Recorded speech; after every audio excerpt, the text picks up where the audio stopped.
C'est la même chanson pour l'Air Force. Les bombardiers B-52 utilisent des missiles de croisière JASM. On en avait 3500 en réserve. Mais en 2 semaines, les B-52 en ont largué 912. Un quart de l'inventaire. Après 1 mois, on frôle les 45% d'épuisement. Même chose au sol pour les fameux HIMARS. Les missiles ATACMS sont en train de disparaître. L'armée américaine en a utilisé 912 en 16 jours. C'est un tiers du stock. Donc, la logistique ne ment pas. Les USA seront à court d'ATACMS d'ici la mi-mai. Le pire, la production de l'ATACMS s'est arrêtée en 2007. Son remplaçant, le PRSM, n'est produit qu'à 60 unités par an.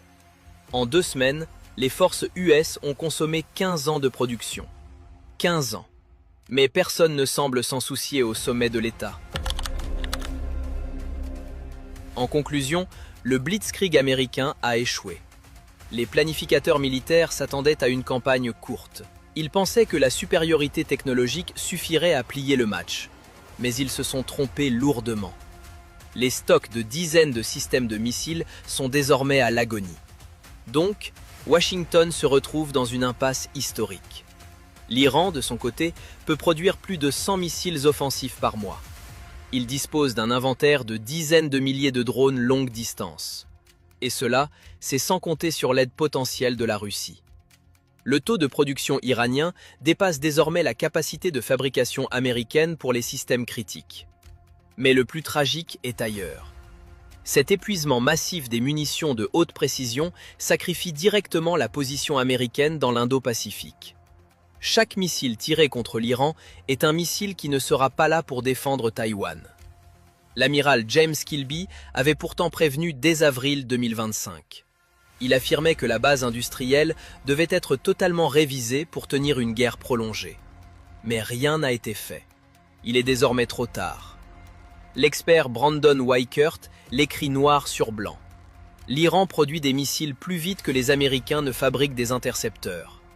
C'est une vérité brutale que Washington a ignorée pendant des décennies. L'armée américaine est optimisée pour des frappes chirurgicales et puissantes.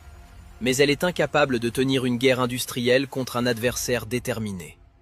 Donc, que reste-t-il comme option? Arrêter la guerre et admettre la défaite ou doubler la mise?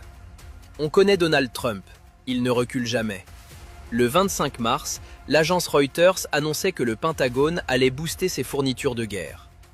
Mais une autre information est passée inaperçue. 3 semaines plus tôt, Trump a rencontré les dirigeants des 7 plus grands sous-traitants de la défense. Ils ont accepté de quadrupler la production d'armes exquises le plus rapidement possible. Le problème?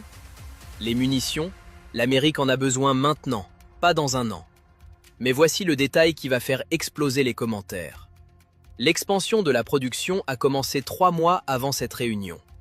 Donc, le président des États-Unis vient d'admettre publiquement qu'il a passé un accord secret avec le complexe militaro-industriel.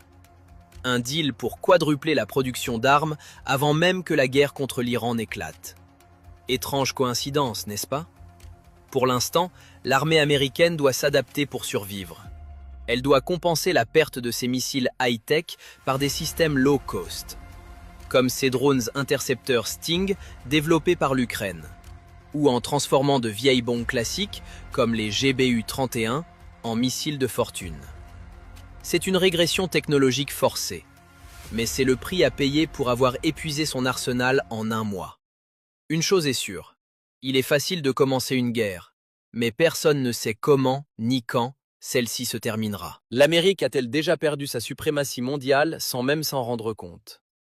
Si ce deal secret de Trump est avéré, nous ne sommes pas dans une simple guerre, mais dans un plan global qui nous dépasse tous. Dites-moi dans les commentaires si vous pensez que Washington a encore les moyens de ses ambitions ou si le déclin est désormais irréversible.